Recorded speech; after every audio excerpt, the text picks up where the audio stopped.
These conversations are really about seizing an opportunity while the entertainment business, the content creation business, really tries to figure out how it's going to survive and change through the pandemic. And these conversations are with people who are, in every part of the business, whether it's distribution, production, packaging, and really people like at the top of their field, and being able to talk to them about where they think we're going to go, how they think we'll emerge in ways that are stronger after this, and ways that where we have to make some significant change. I think it's been an incredible opportunity for all of us, and for the students especially. Sometimes we don't put enough emphasis on what does it mean to create a sustainable life.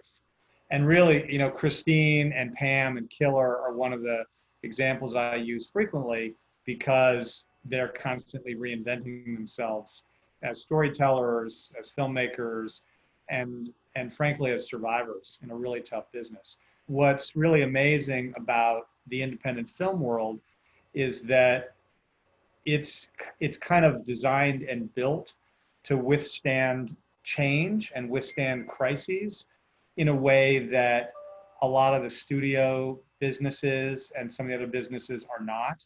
If you were going to talk to directors about the future, and if you think a lot of the future is going to be streaming as opposed to theatrical, how would you, who do you see making the transition? Look, this is an oversimplification, but there are really two kinds of directors. There are, people who are very good at visual storytelling, and then there are people who have stories to tell, who write, who have a point of view, and who write for themselves to direct. It's just another extension of being a writer, I guess you would say. If you have stories you want to tell that you're going to write, it's easier to get them made as features because there's such a thing as low budget features. I would say that if you are writing for yourself to direct and it is a unique point of view, then you should still continue in the feature direction. Otherwise, there's going to be ample opportunity for you on the platforms in episodics. What a catastrophic event does is I think it frequently helps us reevaluate what's important to us.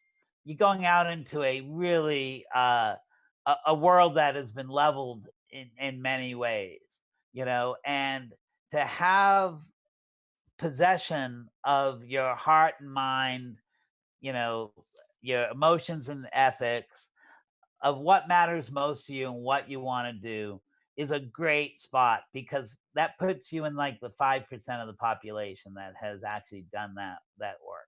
So recognizing that no one knows anything, anyone that does is full of bluster and bullshit, and that you have a unique experience and you're going to lean into it is a big part of it.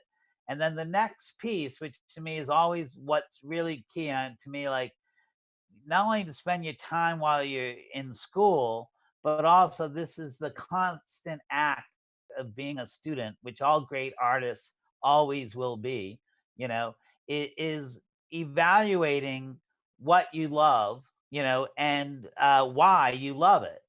This period of, self-isolation can also be super useful to try to start to then apply that further to, what are the tendencies of our time?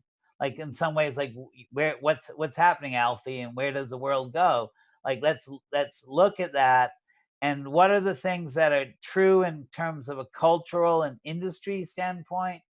And what are more true in terms of our people and our experiences, and start to define those things, because then they start to align with the things that we love and why we love them. And we start to see where stories that are unique to us can bubble up, or how we apply those things to pre-existing material that might need a stronger point of view. What always gets me re-excited and reignited in some ways is this idea that there's movies that can still strike a chord, either because they feel like it's a voice that's so truly original, or movies that you feel are serving audiences that are so underserved that they'll show up to see themselves on screen.